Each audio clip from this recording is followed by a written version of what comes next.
మనం ఈ స్టిక్ అనేది ఈ చివరి ఇన్సర్ట్ చేశారనుకోండి, ఇది బ్యాలెన్స్ ఉండదు, ఇంబ్యాలెన్స్ అవుతా ఇలా ఇలా ఇలా ఆడుతూ ఉంటుంది. ఇప్పుడు దీన్ని ఇలా బ్యాలెన్స్ చేసుకుంటూ వస్తే యాక్చువల్గా దీని సెంటర్ ఆఫ్ గ్రావిటీ ఎక్కడ ఉంటుంది, సెంటర్లో ఉంటుంది. ఎప్పుడైతే ఇక్కడ బెలూన్ కట్టామో కొంచెం మాస్ పెరిగింది కాబట్టి అక్కడ ఏమవుతుంది, సెంటర్ ఆఫ్ గ్రావిటీ కొద్దిగా ముందర షిఫ్ట్ అవుతుంది. కాబట్టి అక్కడ ఎక్కడైతే మొత్తం వెయిట్ కౌంటర్ అవుతుందో అక్కడ మనం దాన్ని ఇన్సర్ట్ చేయాలి.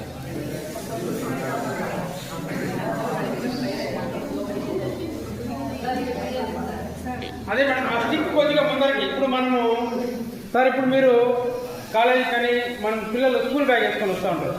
బ్యాగ్ వేసుకున్న తర్వాత వాళ్ళు ఇలా స్ట్రైట్గా వస్తారా, ఇలా బెండ్ అయ్యి వస్తూ ఉంటారు. బెండ్ అయ్యి వస్తారు ఎందుకంటే సెంటర్ ఆఫ్ గ్రావిటీ షిఫ్ట్ అయింది. అలాగే ఇక్కడైతే ఎప్పుడైతే మనం బెలూన్ కట్టామో అప్పుడు కూడా దీని సెంటర్ ఆఫ్ గ్రావిటీ మారి ఉంటుంది. కాబట్టి ఈ స్టిక్ ఇక్కడ ఇన్సర్ట్ చేసే బదులు కొద్దిగా ముందరకి బెలూన్కి దగ్గరగా తీసుకొచ్చారనుకోండి బాగా రొటేట్ అవుతుంది.